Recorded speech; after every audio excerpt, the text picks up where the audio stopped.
I really quickly want to thank all the Black leadership for allowing me to speak today. Just so you understand what protocol is, before I came up here, I told them exactly what I was going to say and why I was going to say it, and I asked permission first. That's a free lesson for you white people. Yeah!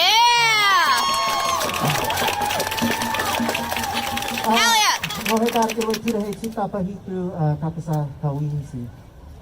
You can tune out for the next little bit though, because I have a message for whites. Good evening, whites. You're here. I would appreciate, I am a funny person, so it may seem like what I'm saying is jokes, but if you're white, I only want you to respond for the next little bit. Just practice silence for a little bit. How about that? I know that people say white silence is violence, but God, I wish you'd shut up.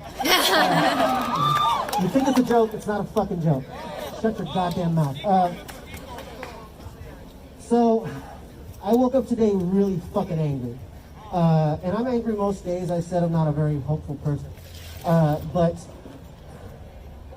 I'm going to do something today that I stopped doing because, which is educating white people, because I don't think you know how to listen. I genuinely believe that it's not one of your best traits. As far as I can tell, murder is. So I'm going to try. If you can listen, I will be surprised. But if you can't, fuck it, I tried one last time.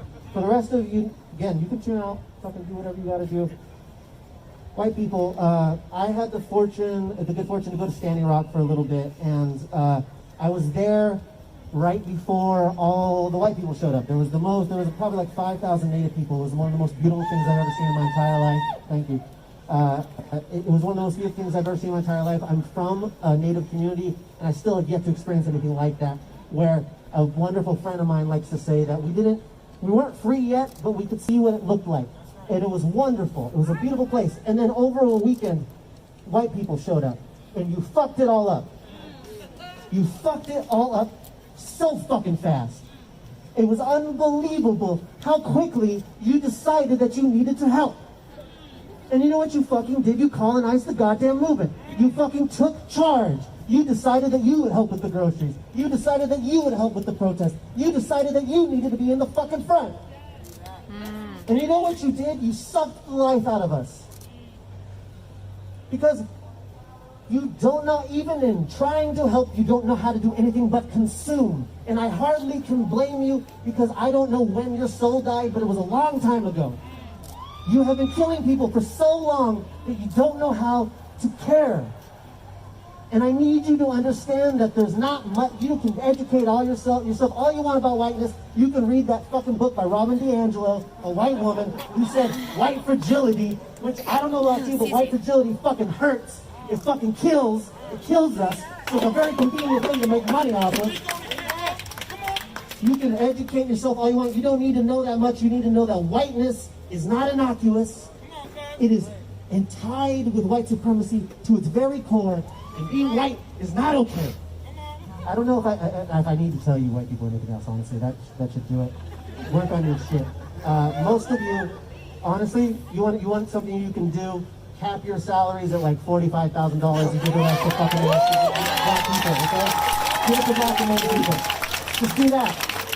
And I don't believe you're going to. Trust me, I don't believe, because I carry the scars of trusting white people on my body for real. There is nothing more dangerous than a Seattle liberal.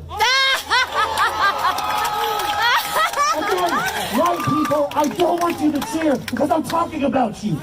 I carry it on my body. I am not joking. I made the mistake of having white friends. I know I'm funny. I made the mistake, and I carry literally on my body the scars of the cost of trying to make allies. I was the only Native person in the room, and somebody punched me in the goddamn face for no fucking reason. And where I'm from, that's a fight, first off. Like, Seattle people, I thought you didn't fight, so I don't know what the fuck that was. And I was bleeding, and I looked at him, and I saw the fear in his eyes, the fear of me. And I looked at all the other white people in that room, and I saw their fear of me. And I knew if I did anything that day, I'd be killed by the cops, right? Or taken to jail, right? Because I don't know where they're finding us, but because there's like, what, 1% of Native people in the city, but they're still killing us. So there's got to be some sort of system in place. So I don't trust you. I don't know if I can. Prove me wrong. Done with you.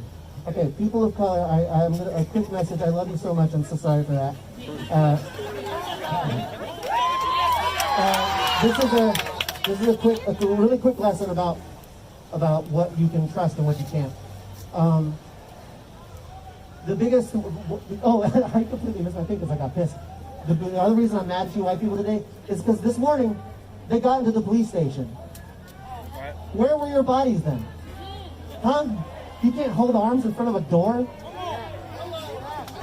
What the fuck? There were Native and black people that stayed the night out here. And we're here all night, all fucking night, and you could spare one body? Okay. Charge. You decided that you would help with the groceries. You decided that you would help with the protest. I got a question for you, Rev. Good.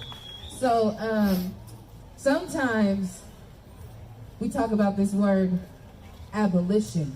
Abolition. Abolition. Abolition. But you say it. Can y'all say abolition? Abolition. You say it, and people get scared. They be like, you want to get rid of the police? You want to get rid of the courts? You want to get rid of the jails? What are we going to do with all the bad people, y'all? Y'all know that's true. You know that's the first question. You know that's true. This weekend there's going to be a children's march on Saturday. Pop it All out. our young people playing with and in partnership with young people. And tomorrow, we got some young adult organizers taking us to the streets, and we want to hear from them. We would like to see all those black men and women in the prison system who have committed violent crimes retried. And we would like to be given an opportunity at a fair trial to be reviewed by our peers. It is evident that white people and black people are not peers. That man should not have a box on his leg. Do y'all believe that this state should have jurisdiction over his body? Do y'all believe that this grown man should not have autonomy about what time he gets to go home? A grown-ass man. How old are you, sir? We're not going to judge. 42. He is 42 years old. He has lived 2 decades. Just kind of sitting down real quick. All right, let's go over there.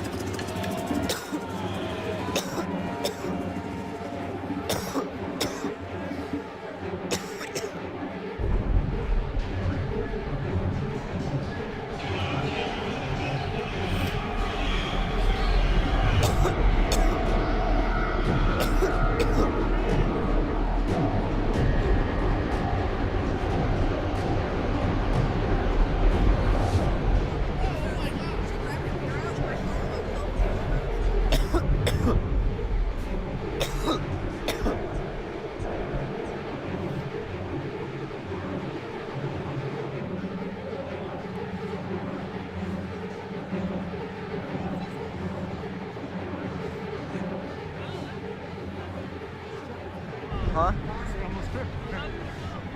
I thought there'd be more bushes over here. Let's go back this way.